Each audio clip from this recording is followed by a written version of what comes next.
Kaj je žirafje kričanje? Kakšna je razlika med žirafjim in šakaljim kričanjem? Se pravi, imamo te dve maskoti.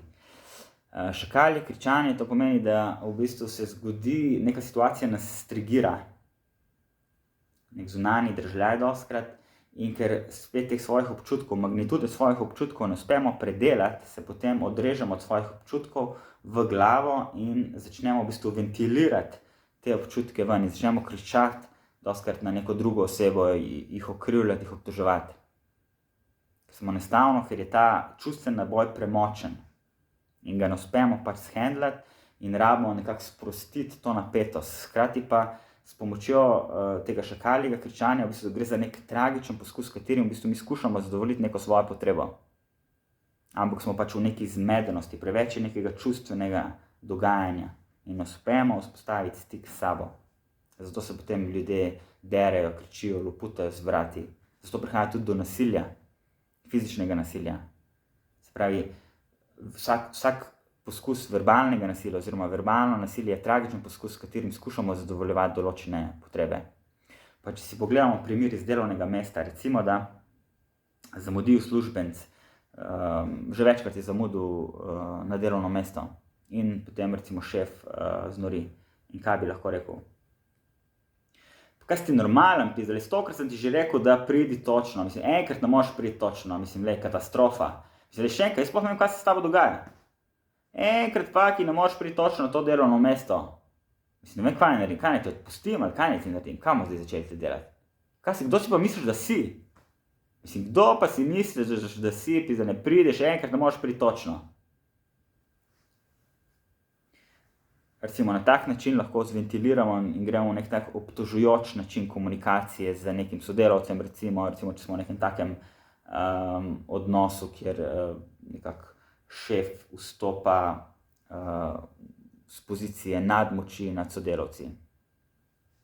Mogoče že malo omejito na neke grožnje, na nek mobbing, ne.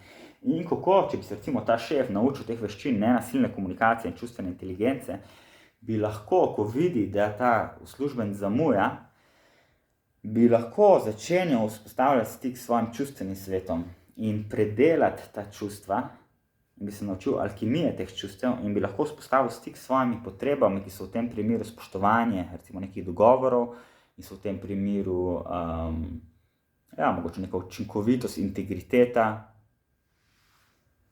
In namesto, da bi se začel dreti na vas glas, bi lahko v bistvu z zavedanjem tega svojega čustvenega naboja pozornost preusmeril te potrebe in potem v bistvu zavestno bi lahko povzdignil glas, zaradi tega, ker si želi slišanosti. Ampak je to drugačen način, se pravi, ta način komunikacije, ta način žirafjega izražanja ne pride nekontrolirano na dan, ampak pride z neko veliko večjo količino zavedanja. Kaj nam je takrat pomembno? Katere potrebe so pri nas ogrožene in so nam pomembne? In ker so nam te potrebe zelo pomembne, jih bomo na glas vokalizirali, bomo povzdigali glas in jih na glas poimenovali in povabili drugo osebo v stik, da nas slišijo, kaj je nam pomembno, ker si želimo te slišanosti. Ja?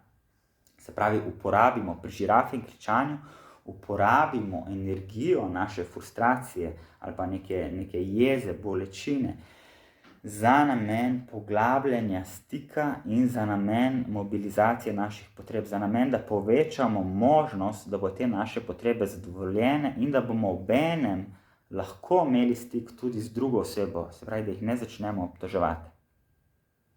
Kako bi izgledal recimo isti način, kot sem se prej izrazil s šakaljim kričanjem, zdaj na način žirafjega kričanja s povzdignjenim glasom. Zdaj, ko vidim, da je ura 10:10 in mi smo bili zmenjeni pred 20 minutami, da boš pač prišel v službo, mene to res jezi. Mene to res jezi in frustrira in mi je res pomembno eno spoštovanje dogovorov. Res mi je pomembno, da se tle spoštujemo, da je tle med nami prisotno eno sodelovanje, da imamo en stik in hkrati, da smo nekako delovno učinkoviti. Mi lahko prosim poveš, kaj si misliš, da mi je pomembno. In hkrati me pa tudi zanima, a lahko kaj naredim, mi lahko prosim poveš, kaj ti preprečuje, da bi prišel točno, kot smo zmenjeni na delovno mesto.